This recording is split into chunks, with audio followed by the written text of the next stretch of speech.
My dad works in B2B marketing. He came by my school for career day and said he was a big ROAS man. Then he told everyone how much he loved calculating his return on ad spend. My friends still laugh at me to this day. Not everyone gets B2B, but with LinkedIn, you'll be able to reach people who do. Get a $100 credit on your next ad campaign. Go to linkedin.com/results to claim your credit. That's linkedin.com/results. Terms and conditions apply. LinkedIn, the place to be, to be. We acknowledge the traditional owners of country throughout Australia and recognise their continuing connection to land, waters and culture. We pay our respects to their elders past, present and emerging. Welcome to This Song Is Yours, a music podcast where we chat to a new guest each week, talk about their life and creative endeavours, and talk to them about some of the music they love. Our show works by chatting to our guests about music, their songwriting technique, and occasionally getting them to make you a playlist of the songs they love.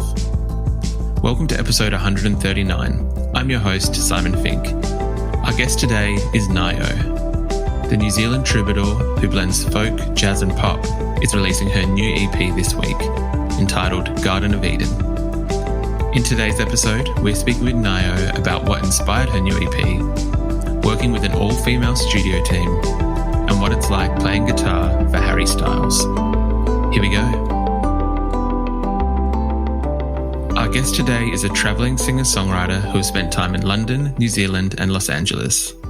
Having now been able to take some time away and stop touring with one of the world's biggest pop stars, she's releasing her brand new EP this week, entitled Garden of Eden. Please welcome to This Song Is Yours, Nayo. Hello. Kia ora. Hi. How are you today? I'm good. I'm just soldiering through life and having a good time in the Aotearoa sun currently. Nice. It is from what I can see, it looks like a very beautiful day in New Zealand out the window at the moment. Yes. I mean, it's been a really beautiful summer. Coming from cold New York and cold London, I'm happy. I'm happy even if it's overcast and slightly warm. It's great. You have been kind of traveling around the globe, which we'll get to in a little bit, but is this the most or like the longest period of time that you've spent back at home in New Zealand? Yeah, since the start of the pandemic.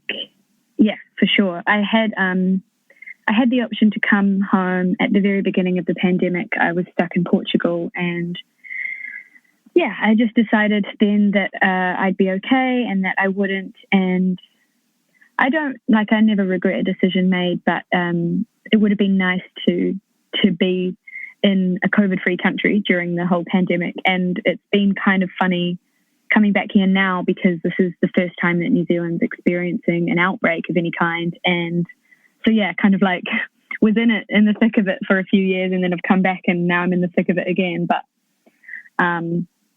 it's all good. It is what it is, isn't it?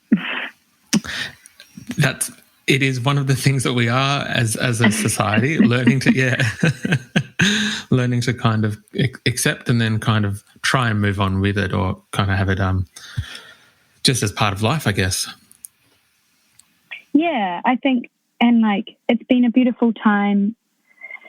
I mean, it hasn't been a beautiful time, but it has been for those who have decided to do the internal work and to figure out when life seems to take a standstill, well, what does life and what does every day mean to you?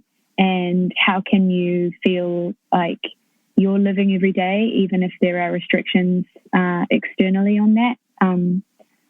I think a lot of good things have actually come from this time and people turning inwards and deciding to do the things every day that make them happy.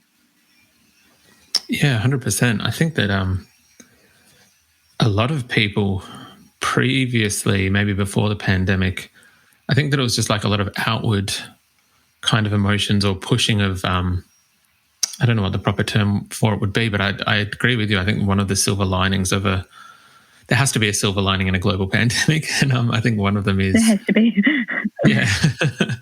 the ability for people to kind of stop and slow down and reassess or look at things, and as you said, kind of take that time to be a little bit more inwards and work out is what's going on, what makes you happy, what doesn't, and kind of go from there. Yeah. I'm thankful for this time in the end. I understand that it has been like incredibly difficult in terms of survival for a lot of people, and that the disparity that exists within our society is a little bit more obvious these days. And all I can hope is that that the people who have needed to take the time to realise the privilege that they have done so, and are acting in a way to try and balance that out somehow in the world and within their communities. So I hope everyone's had the time and space to think, and it hasn't been just stressful survival, because I know for a lot of people, and especially a lot of other artists and musicians, it has been a really hard time to survive, and like art's kind of come off the table for a lot of them, and it's just been like pure survival. We have spoken to a number of artists that I think have covered like a range of emotions or outcomes of the pandemic, and we won't focus too much on the pandemic, I promise. This will be the last kind of last part of it. But some said that it made them reassess their relationship with music. Some found that they were able to kind of utilize their time a little bit better in creating and composing or coming up with art. I'm curious for yourself, was that, because the reason why we're talking today, and we are about to get into this, is that you have a new EP coming out this week. Kind of linking it to COVID, did you find that the time you had during the pandemic was kind of linked to the creation or the working on this brand new EP? Yes and no. I think it gave me the space to order things that I already had completed, and to kind of look at my tiny kingdom and be like, oh, okay, you do have these works, and like you should get stuck into them because you have the time to now. But I definitely spent the first year feeling very overwhelmed and a bit lost by it all, and uninspired by everything. And it's been interesting watching, like, for some artists it's been an incredibly creative time, and for others it's been feeling sort of like stuck in a bit of a place.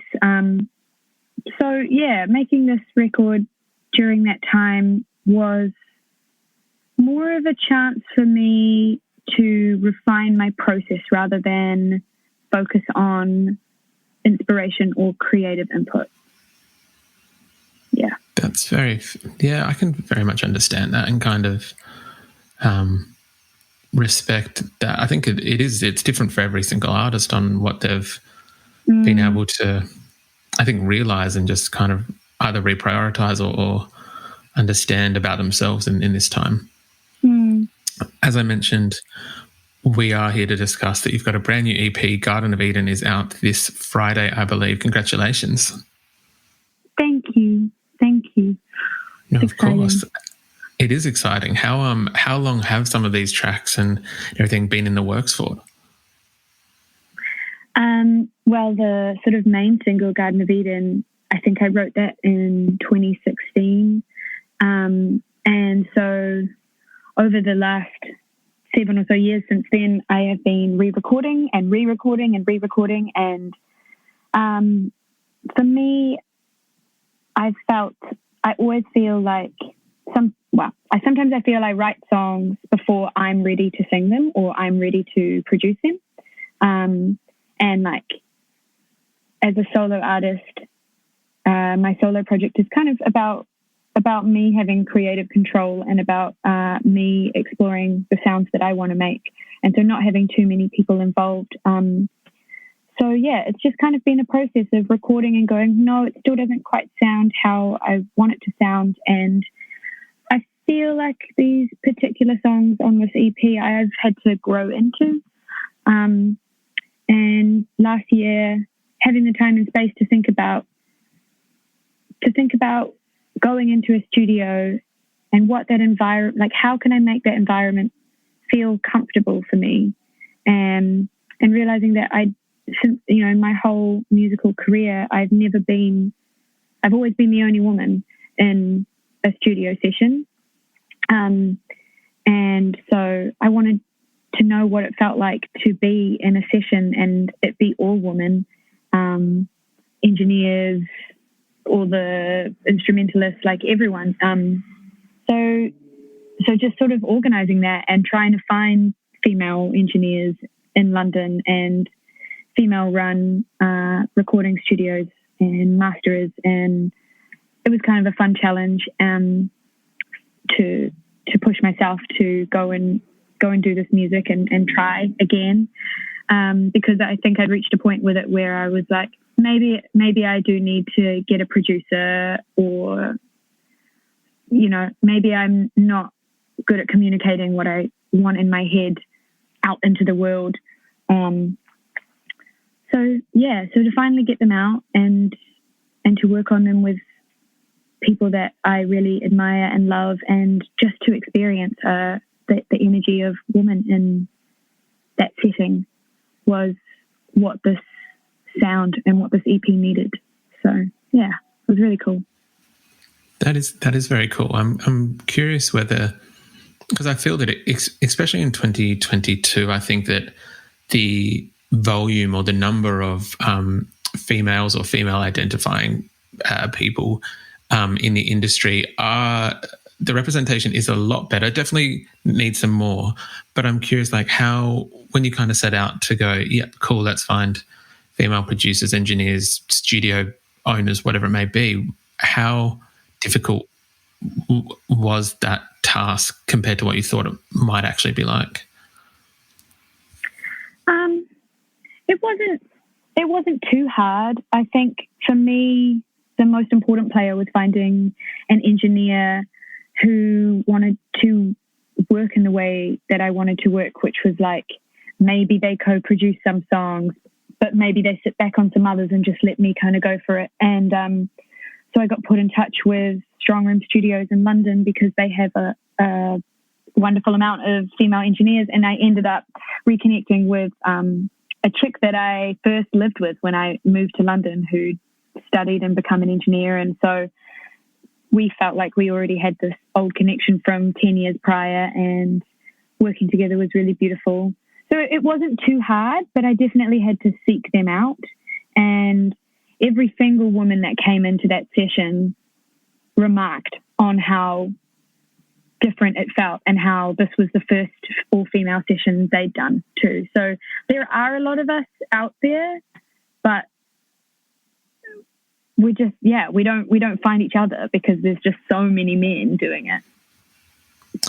That's the thing. I think we've not anymore, in a previous life, I used to record music, and at the time there was a few female producers and engineers, but definitely I think we would be a lot better off with a lot more, just in terms of, well, I think for everything. I think the creativity would be better, somewhat more open. Same with producer. I think it definitely helps to just have that representation. It's the energy. It creates a different space, and I feel like there was a lot more conversation, and it was a lot more collaborative, and there's kind of an understanding between women of, like, sometimes the ideas aren't going to be like forcefully thrown out there, and you have to like approach them in a different way to get them out. So yeah, I really enjoyed it, and I'm not saying that I'm going to be like fiercely for only women in my sessions forever, because I love the male energy, but I think it's like given me confidence in my own voice, and I understand more now how I work and how to communicate that to whoever I'm with in the studio. 100%. I think the results of that definitely show on this EP. The sounds of it, sonically, it's visceral, and I mean that as a compliment. It is kind of I found when listening to it really sometimes music can become background music, or it is you're still focused on it, but this I found kind of cut through whatever was going on with my day, and I kind of had to focus solely on the music, which is something that I love in really good music. When you're approaching this EP, and because each song does sound different, and I'm going to get to that in a second in terms of genres, but how much do you kind of go into the recording and everything of it thinking of those certain sonics and how it's going to sound as a finished product? I can hear it all in my head.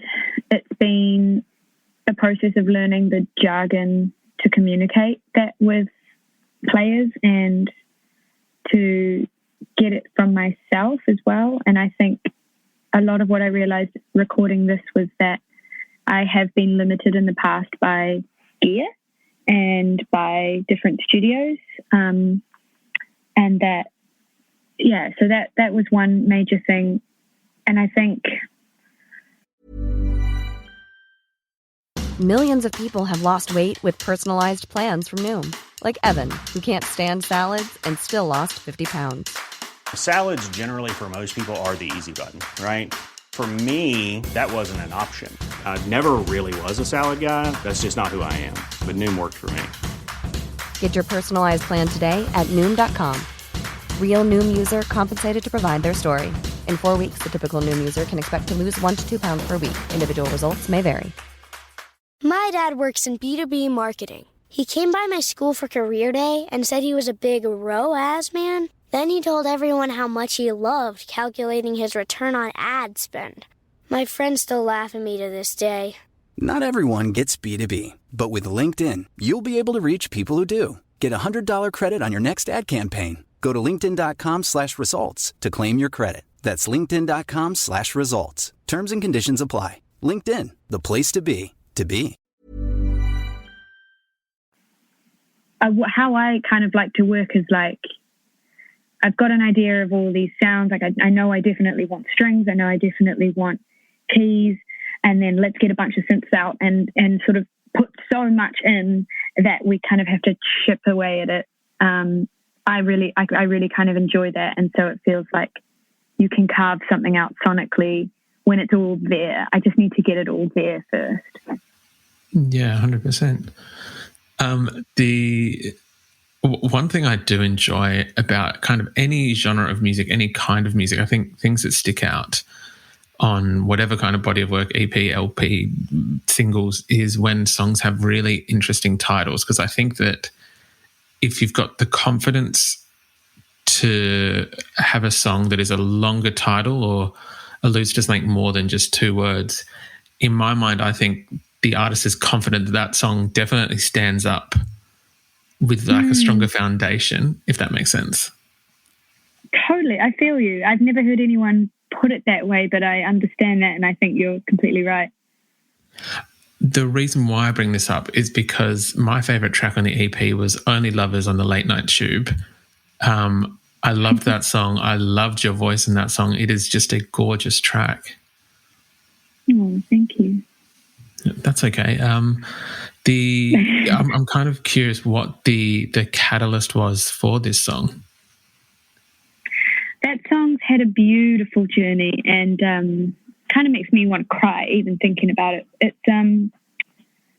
Only Lovers on the Late Night Tube. I mean, yeah, I've called it Only Lovers for a long time, but it is Only Lovers on the Late Night Tube, and like the whole song is made to make you feel like you're on a train. And it was hard in the studio deciding whether to keep it just as a piano and vocal track, or, you know, because when I play it live, the drums kind of shuffle in at the end and it kind of like picks up this rhythm, and I really enjoy having that as a little surprise for the audience. But it's something about the song feels like it's old and it's kind of a classic, and how can I like do that the most justice, and like anyone can take it now and add whatever they want to it, and that's what feels cool about it. But I couldn't I was struggling with the sort of the second verse, and like, because as it like musically and the chords aren't very complicated, and they're kind of just two chords repeating the entire way through.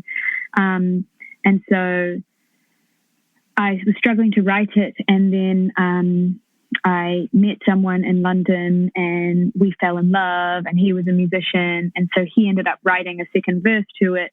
And the song felt like it was like started off as a lonely love song, and then it turned into a love song in my life, which was so beautiful. And then we broke up a few years later, and I have been trying to reclaim that song as my own ever since, because the essence of the song is that I'm in London and I'm by myself, but I'm okay, but I'm watching all the lovers on the tube.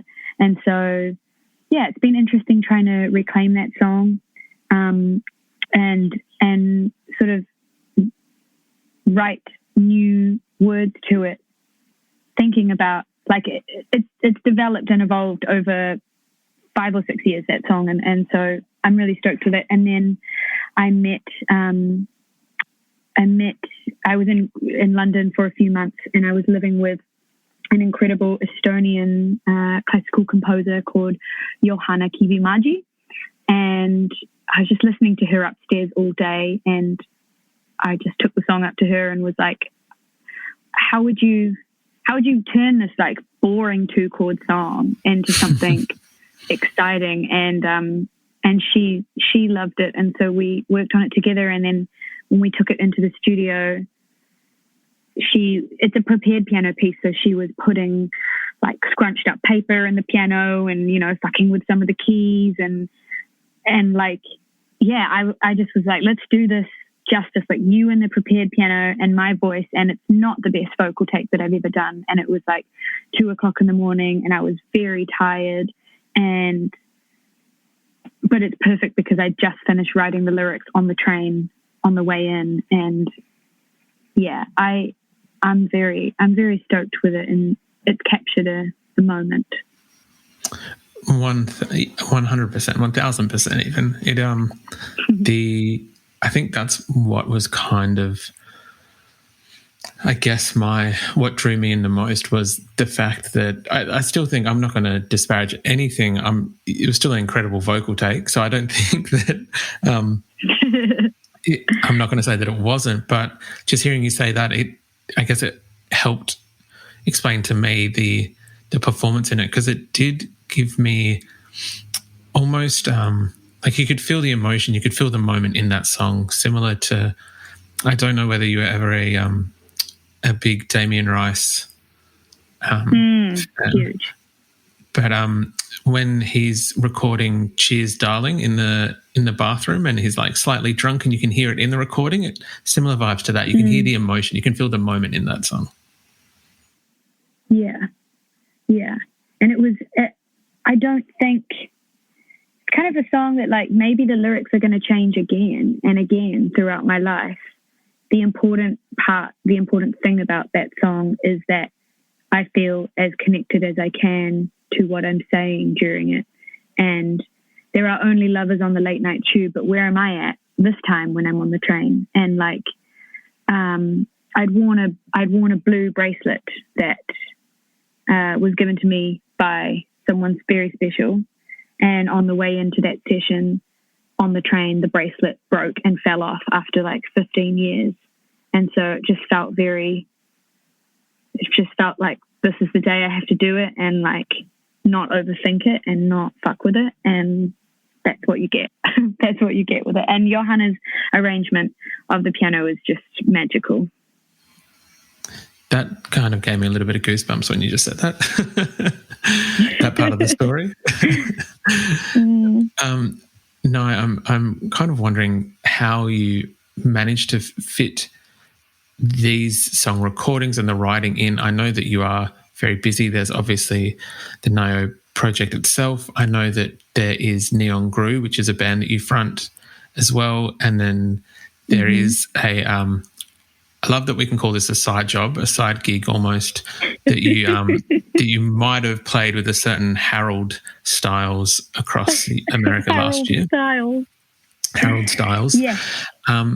how do you kind of manage the three, and what comes, or what takes your creativity first, or what kind of priority-wise?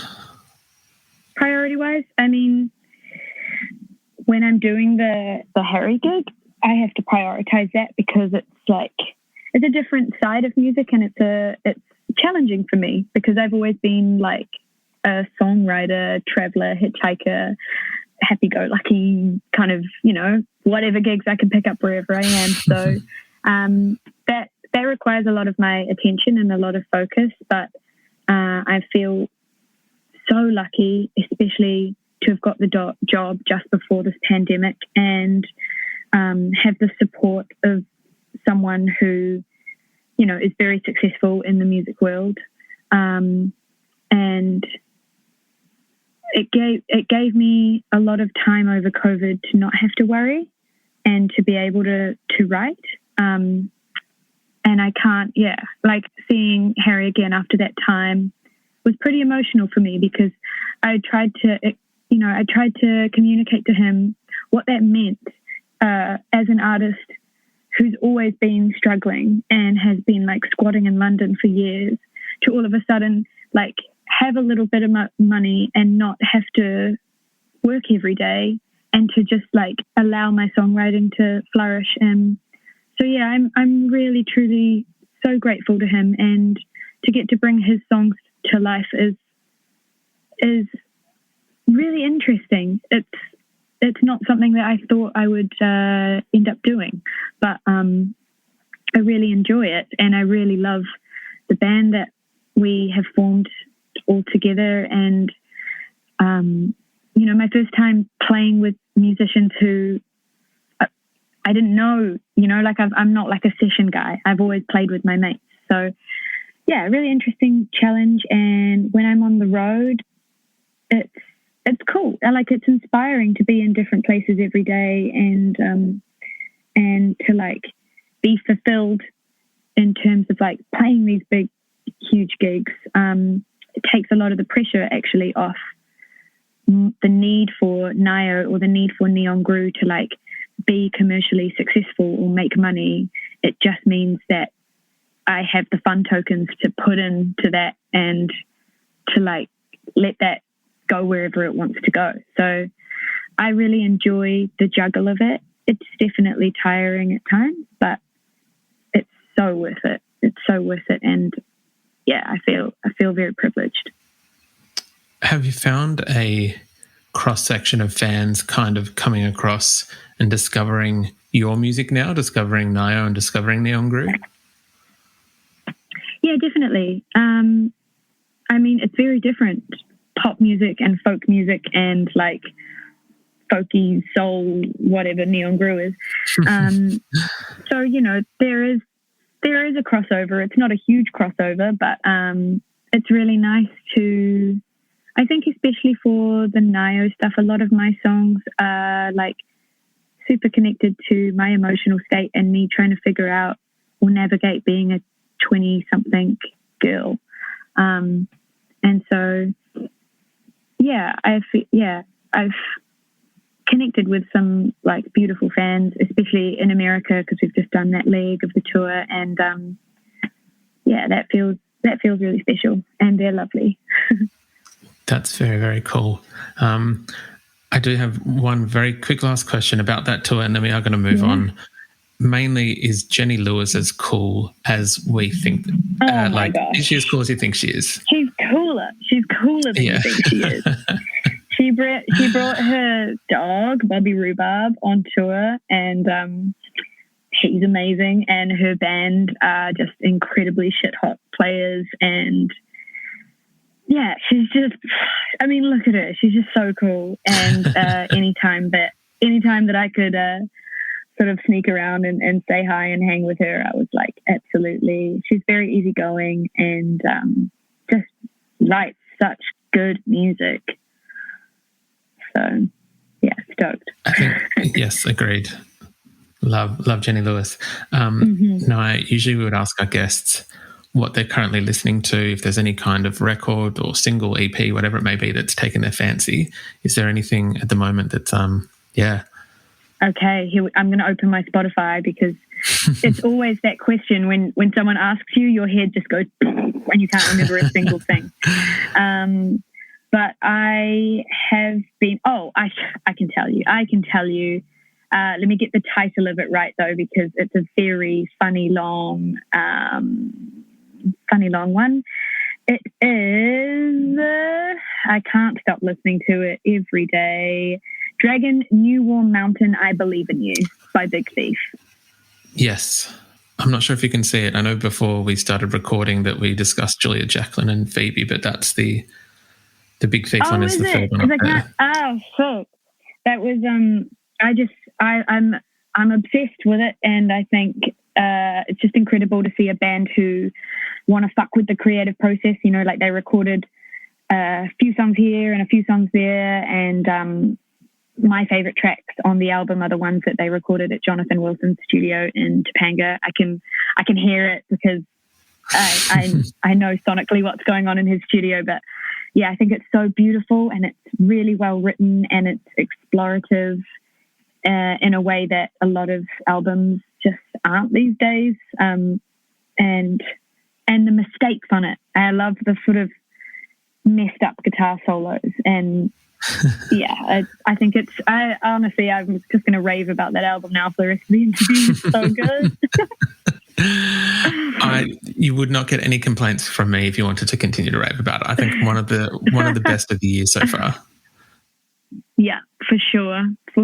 Yeah. An album that got me through lockdown was Dreamers Are Waiting by Crowded House.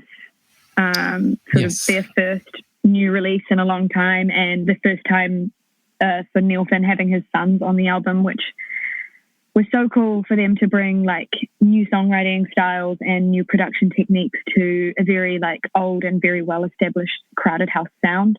And I thought they did it so well, and just to hear like some Kiwi men talking about a global pandemic from little New Zealand and the way that they saw it, I think it's just super cool.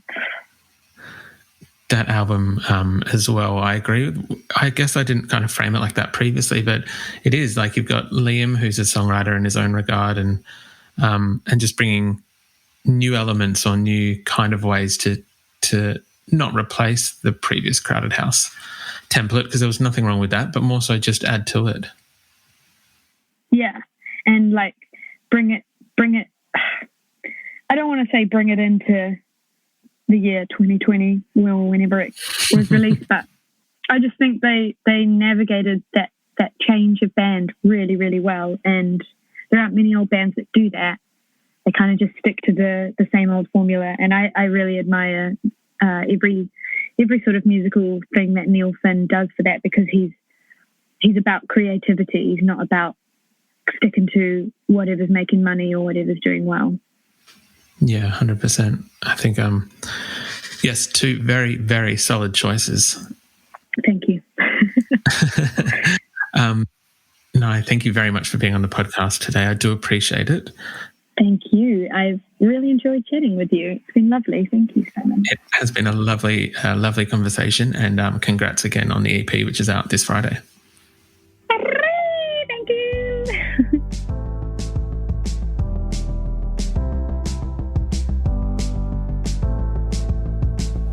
And that's our show.